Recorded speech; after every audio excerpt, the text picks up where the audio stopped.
के चरणों में कोटि कोटि नमन।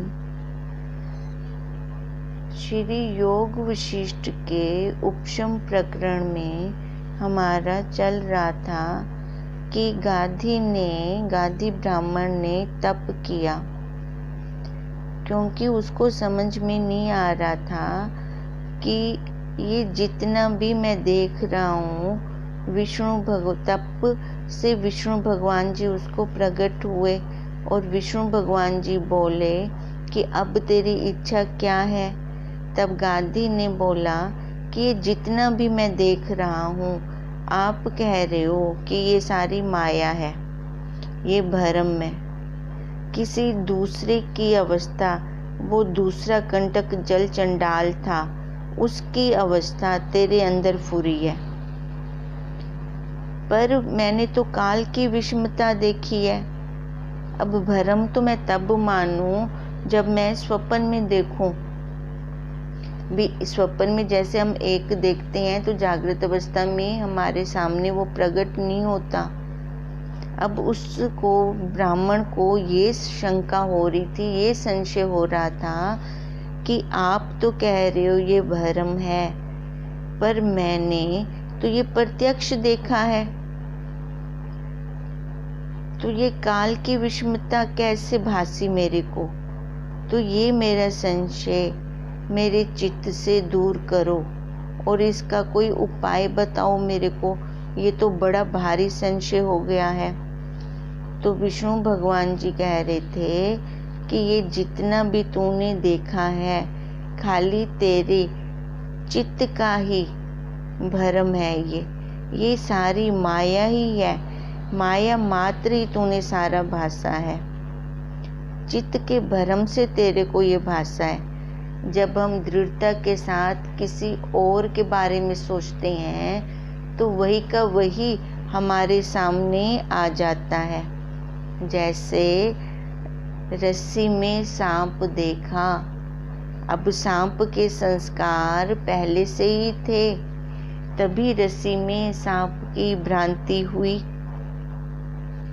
अब यही विष्णु भगवान जी समझा रहे हैं कि चित्त में पदार्थ काल से भासते हैं और काल पदार्थों से भासता है।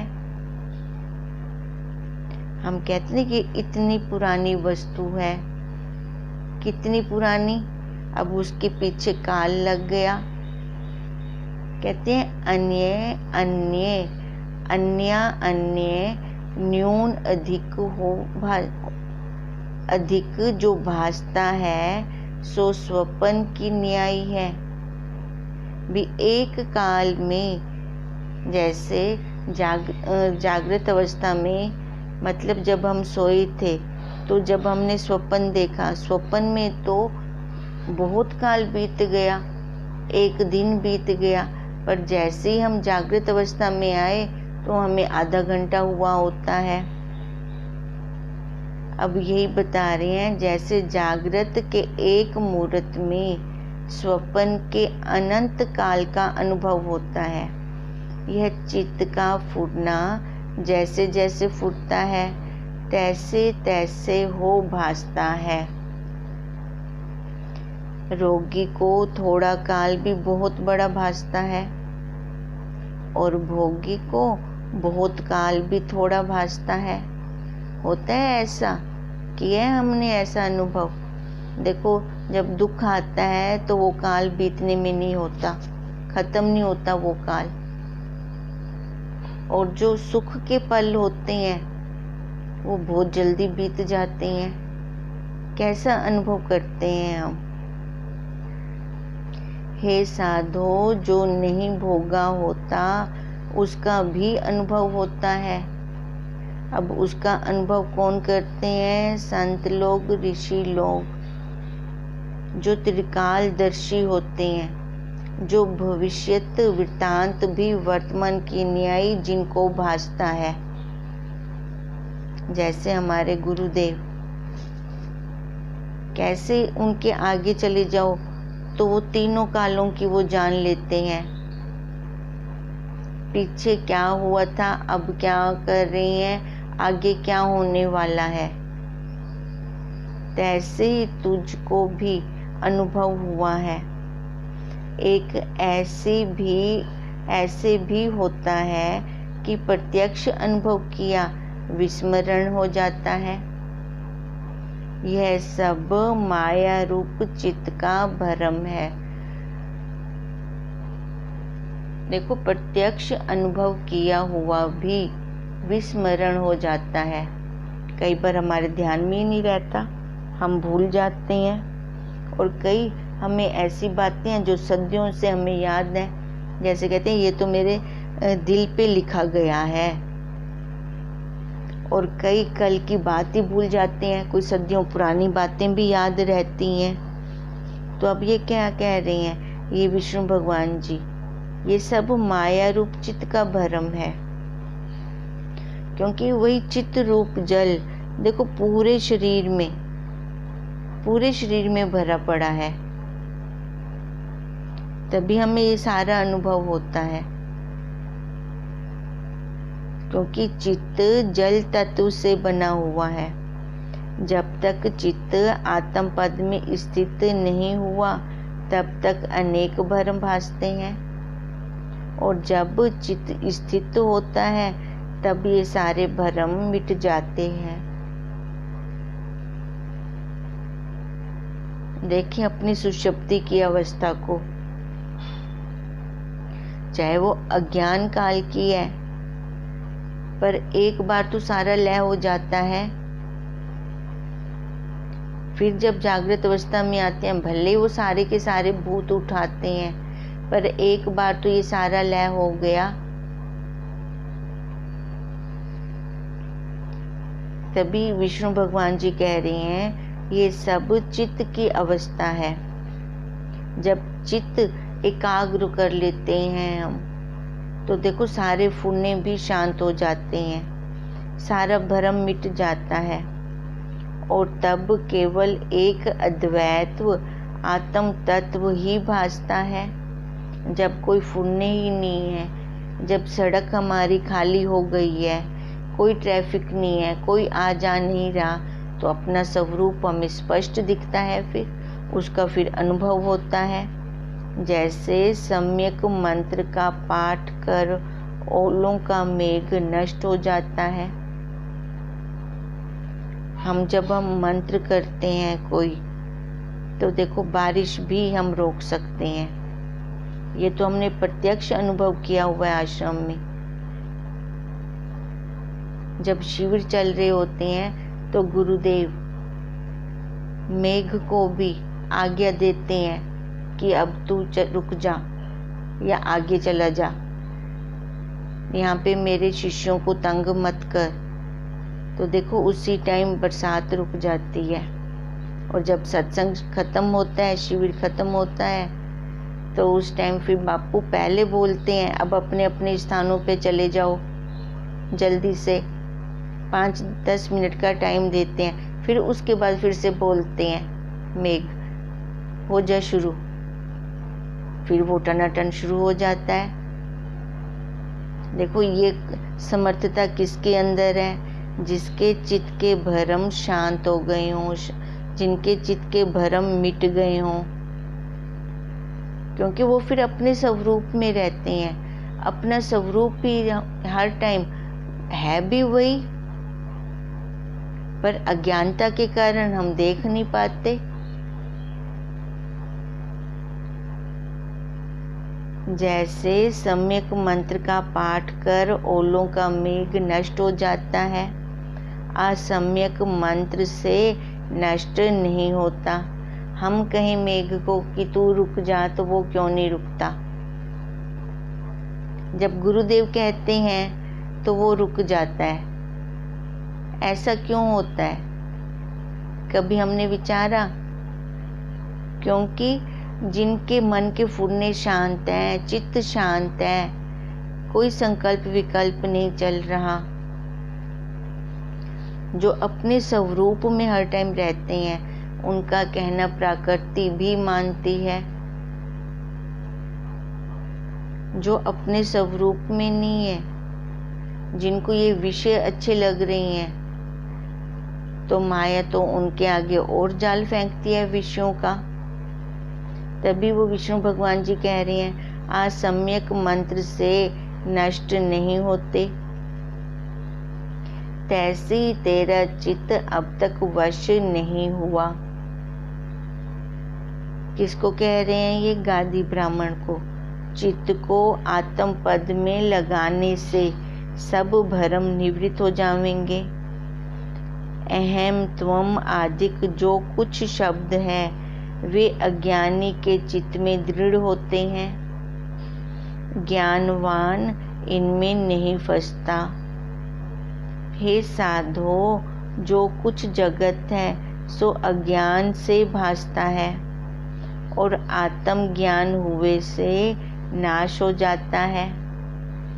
जैसे जल में तुम भी नहीं डूबती, तैसे ही अहम त्वम आदिक शब्दों में ज्ञानवान नहीं डूबता।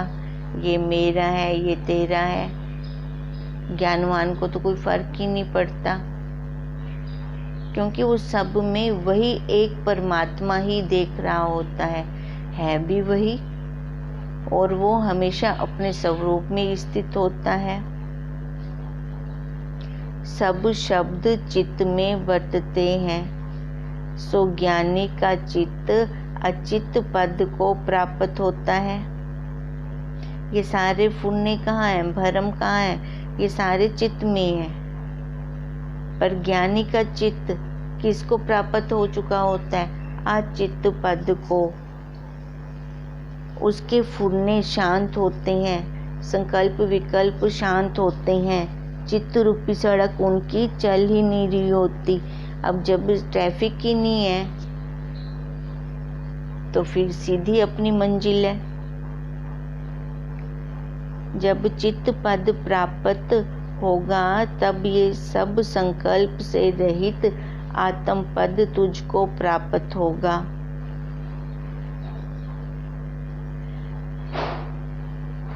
इससे तू 10 वर्ष पर्यंत तप में स्थित हो, तब भी तेरा हृदय शुद्ध होगा।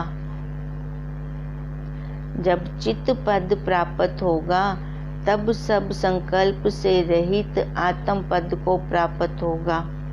अब विष्णु भगवान जी क्या कह रहे हैं कि तू जितना मर्जी तप कर ले, उसका फल क्या होगा कि अंतःकरण शुद्ध होगा।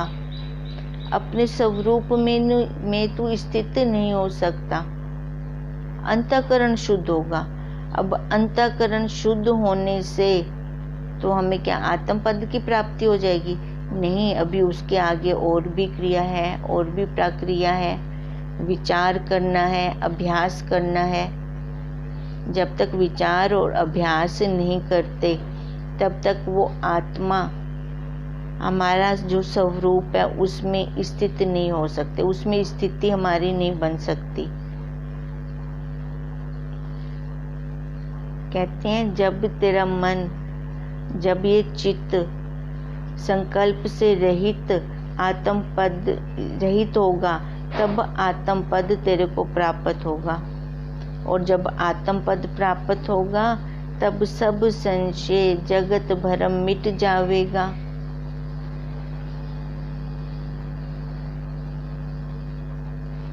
हे राम जी, ऐसे कहकर जब त्रिलोकी के नाथ विष्णु अंतर्ध्यान हो गए तब गाधी ब्राह्मण ऐसे मन में धरकर तप करने लगा और मन के संसरने को स्थित कर 10 वर्ष पर्यंत समाधि में चित्त को स्थित किया।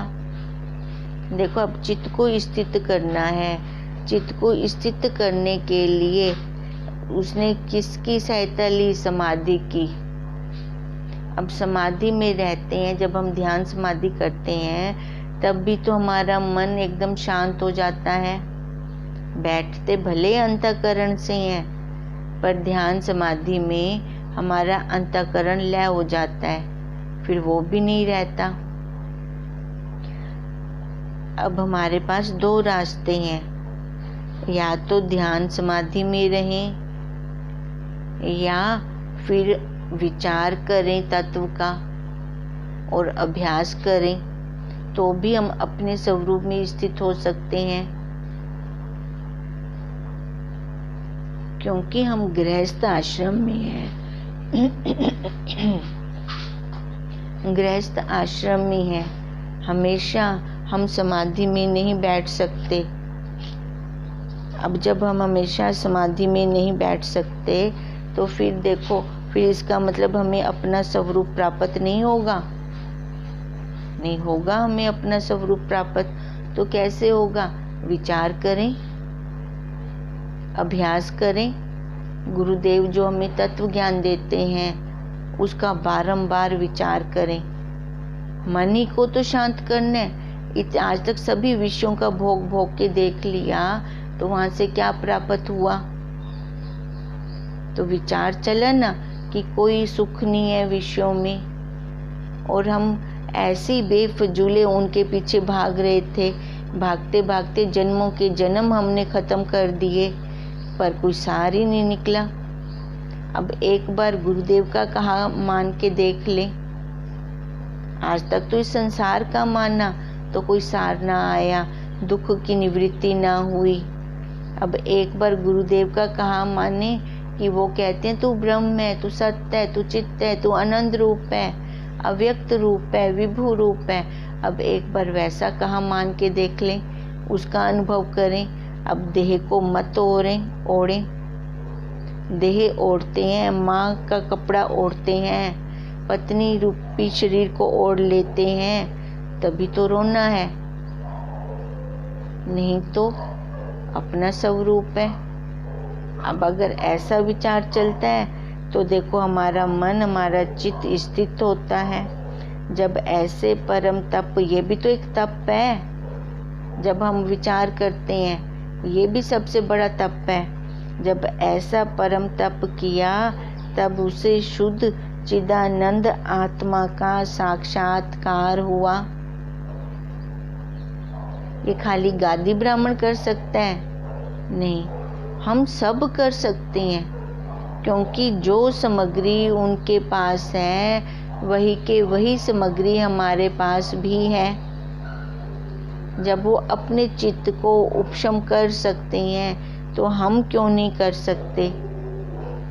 फिर शांतवान होकर विचारा, और जो कुछ राग द्वेष आदि विकार हैं उनसे रहित होकर शांति को फिर प्राप्त हुआ। देखो, तप करने के बाद भी जब अंतःकरण शुद्ध हुआ तो शांतवान होकर विचारा, क्योंकि विचार की क्लास है हमारी। ये विचार के बिना हमारा काम बन ही नहीं सकता, क्योंकि ये सूक्ष्म ज्ञान है। सूक्ष्म ज्ञान के लिए बुद्धि भी सूक्ष्म चाहिए, तो उसके लिए फिर विचार चाहिए हमें। इति श्री योग विशिष्ट उपशम गादी बोध प्राप्ति वर्णन नाम 46वां सर्गा समाप्त। अब 47वां सर्गा शुरू कर रहे हैं। अब इस सर्गे में 46वें सर्गे में गादी ब्राह्मण को बोध हुआ। अब क्या बोध हुआ? विष्णु जी ने क्या बताया कि विचार के बिना हम उस आत्म पद को प्राप्त नहीं कर सकते, जब तक विचार नहीं हमारा चलता। क्योंकि ये सारे फुरने हैं, फुरनों का लय कैसे होगा? विचार से, ज्ञान से, तप से तो हम अंतःकरण को शुद्ध कर सकते हैं। अब आगे 47वां सर्गा चल रहा है। वशिष्ठ जी बोले, हे राम जी, यह गादी का आख्यान मैंने तुझसे माया की विषमता जताने के निमित्त कहा है कि परमात्मा की माया मोह को देने वाली है और विस्तृत रूप और दुर्गम है। जो आत्म तत्व को भूला है उसको यह आश्चर्य रूप भ्रम दिखाती है। तभी तो उस गादी ब्राह्मण को इतना आश्चर्य हो रहा था। पहले तो तप उसने स्वयं किया कि माया देखो, अब माया देखकर उसको फिर और ज़्यादा भ्रम हो गया। अब फिर दोबारा से फिर से तप किया, विष्णु भगवान जी आए, फिर उनको वो कह रहा है कि ये तो मैंने सारे प्रत्यक्ष देखे हैं, आप कह रहे हो ये चित्त का फूरना है, ये तो मेरे को सामने स्पष्ट दिखाई दे रहा है, ये काल की विषमता कैसे हो गई। तो उसको और ज़्यादा हैरानी हुई। अब ये किसको होती है? जो अपने आत्म पद से दूर होता है। ये सारी माया है। माया को जो नहीं जान पाता, जो आत्म तत्व को भूला है, उसको ये आश्चर्य रूप भ्रम में घुमाती रहती है। तू देख कि 2 मुहूर्त कहाँ और इतना काल कहाँ। अब 2 मुहूर्त के लिए तो उसने डुबकी लगाई थी गादी ब्राह्मण ने, और उस 2 मुहूर्त की डुबकी में उसने 8 साल राज्य किया। वो वाला शरीर भी उसका खत्म और शरीर भी उसने ले लिया। फिर वहाँ पे चंडाल के घर भी वो पैदा हो गया, राजा भी बन गया। अब राजा बनने के बाद अब अपनी देह को जब वो त्याग कर रहा है, जब आग का सेक लगा तो फिर उसको एकदम वो विचार टूटा, और फिर कहाँ से उसने अपने आप को पाया? उसी तालाब के अंदर। और तालाब के अंदर गए हुए उसको कितना काल हुआ होता है? 2 मुहूर्त का। तो ये सारी क्या है? माया ही तो है। और माया किसको भरमाती है? जो अपने स्वरूप को भूला है, उसको ये माया अपना रूप दिखाती है। तू देख कि 2 मुहूर्त कहाँ और इतना काल कहाँ। चंडाल और राज भरम को जो वर्षों पर्यंत देखता रहा, भरम से भासना और प्रत्यक्ष देखना, यह सब माया की तो विषमता है। सो असत्य रूप भरम है, और जो दृढ़ होकर प्रसिद्ध भासित होता है, असत्य रूप भरम है। क्योंकि एक काल में वो सत्य दिखा रहा है, तो दूसरे काल में वही उसको असत्य दिखा रहा है। अब हम कहीं और दूर नहीं जाते, अपने में देखते हैं। एक काल में जब स्वप्न सच था, बचपन सच था, और आज देखें तो बचपन सत्य है कि असत्य हो गया। अभी आधा घंटा पहले का काल देखें, अब का देखें, अब सच है। आधे घंटे बाद देखें अब वाला काल, फिर असत्य हो जाएगा। जो दृढ़ होकर प्रसिद्ध भासित होता है, इससे आश्चर्य रूप परमात्मा की माया है। यही तो सारी माया है। जब तक बोध नहीं होता तब तक अनेक भ्रम ये दिखाती है। माया भी तो जाल बिछाती है अपना ये जाल कैसे बिछाती है? पहले विषय डालती है, सुख डालती है हमारे आगे। दुख तो उसका सिक्के का दूसरा पहलू है। अगर पहले वो दुख डाल दे तो पक्षी फंसेंगे जाल में। वो तो पहले दाना डालते हैं शिकारी लोग। अभी ऐसी माया ने ये विषय रूपी दाने हमारे आगे, जीव के आगे डाले हैं, तब ये जीव फंस जाता है उसके जाल में।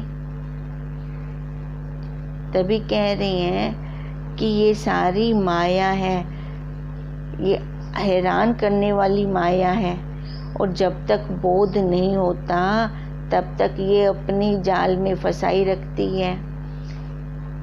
राम जी ने पूछा, हे भगवान, यह माया संसार चक्र है, उसका बड़ा तीक्ष्ण वेग है और सब अंगों को छेदने वाला है, जिससे यह चक्र रुके और हम इस भ्रम से छूटें, वही उपाय कहिए। अब राम जी क्या क्वेश्चन कर रहे हैं वशिष्ठ जी से कि ये माया से ये देखो संसार कैसे चल रहा है, माया से ही तो ये सारा संसार चल रहा है। और ये बड़ी तीक्ष्ण तेज वाली है, सब अंगों को छेदती है। अब ये माया का वेग रुक जाए तो उसका कोई उपाय बताइए।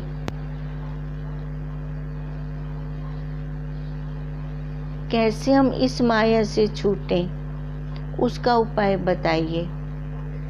देखो माया तो हमारे अंग संग है, पर जब तक हमारा विचार नहीं चलता तब तक हम यहाँ से छूट नहीं सकते। अब वशिष्ठ जी बोले, हे राम जी, यह जो माया में संसार चक्र है उसका नाभि स्थान चित्त है। जब चित्त वश हो तब संसार चक्र का वेग रोका जावे और किसी प्रकार नहीं रोका जाता। अब चित्त किसका बना हुआ है? जल तत्व का। उसका रहने का स्थान कौन है? नाभि। और जब तक चित्त वश हो तब संसार चक्र का वेग रोका है। तब तक रोक सकते हैं जब चित्त को वश करेंगे। चित्त वश किए बिना ये वेग नहीं रुक सकता, मतलब जन्म मरण का चक्र खत्म नहीं हो सकता। हे राम जी, इस वार्ता को तू भली प्रकार जानता है। हे निष्पाप, जब जब चक्र की नाभि रोकी जाती है तब चक्र स्थित हो जाता है। हम देखो, जब ये 7 चक्र हम अपने अंदर देखते हैं, अभ्यास से देखते हैं। अब किसी भी चक्र के ऊपर अगर रोक लगा दें तो जैसे कहते हैं ना, सड़क पे नाका लग गया तो वहाँ की आवाजाही रुक गई। ऐसी ये 7 सड़कें हैं। 7 सड़कों में किसी भी सड़क पे अगर रोक लगा दें तो वहाँ की आवाजाही रुक जाएगी। अब ऐसे ही वशिष्ठ जी कह रहे हैं राम जी को कि ये सारा पहले चित्त को वश करेगा। अब चित्त वश करने के लिए तेरे को रोक लगानी पड़ेगी। अब जब तू ये इस पे रोक लगाएगा नाभि चक्र पे, तब ये स्थित हो जाएगी ये वाली सड़क। अब रोके बिना स्थित नहीं होती। अब रोक लगाएगा इसको तभी रुक जाएगी ना, आना जाना रुक जाएगा, कोई भी नहीं आएगा। अब आने जाने का मतलब क्या? जो फुरने हमारे आ जा रहे हैं वो हमारे रुक जाते हैं। संसार रूपी चक्र की चित्त रूपी नाभि को जब रोकते हैं तब यह चक्र भी स्थित हो जाता है। रोके बिना यह भी स्थित नहीं होता। जब चित्त को स्थित करोगे तब जगत भ्रम निवृत्त हो जाएगा। और जब चित्त स्थित होता है तब पर ब्रह्म प्राप्त होता है। अब जब कोई फुरना ही नहीं है तो अपना स्वरूप है। तब जो कुछ करना था सो किया और कृत्य होता है, क्योंकि अपने स्वरूप में आना ही मनुष्य शरीर का सफल होना है। अब ये मनुष्य शरीर हमें मिली हुई है तो किसके लिए मिली हुई है? संसार भोगने के लिए, विषयों को भोगने के लिए नहीं, अपने स्वरूप में स्थित होने के लिए। अपने स्वरूप में हम स्थित होएं। अब इसलिए मनुष्य शरीर हमें मिला है। कहते हैं जब चित्त स्थित होता है तब पर ब्रह्म प्राप्त होता है। तब जो कुछ करना था सो किया और कृत्य फिर होता है। तब जो कुछ प्राप्त होना था सो प्राप्त होता है, फिर कुछ पाना नहीं रहता। इससे जो कुछ तप, ध्यान, तीर्थ, दान आदि उपाय हैं, उन सब को त्याग कर चित्त के स्थित करने का उपाय करो। अब तप से चित्त स्थित नहीं होता, दान से स्थित नहीं होता, ये साधन है पर मंजिल नहीं है। ये हमारे साधन है अंतःकरण को शुद्ध करने के। अंतःकरण शुद्ध होगा तभी तो विचार चलेगा, तभी उसके अंदर ज्ञान रुकेगा, ज्ञान रुकेगा तो विचार चलेगा। संतों का संग और ब्रह्मविद शास्त्रों के विचार से चित्त आत्म पद में स्थित होगा और इसके अलावा हमारे पास दूसरा कोई उपाय नहीं है। जो कुछ संतों और शास्त्रों ने कहा है उसका बारंबार अभ्यास करना और संसार को मृग तृष्णा के जल और स्वप्नवत जानकर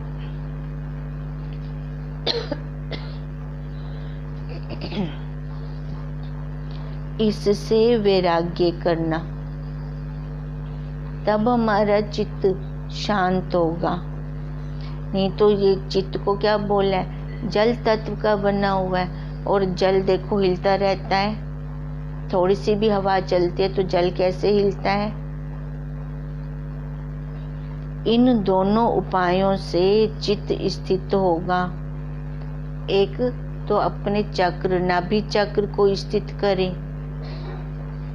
और दूसरा संतों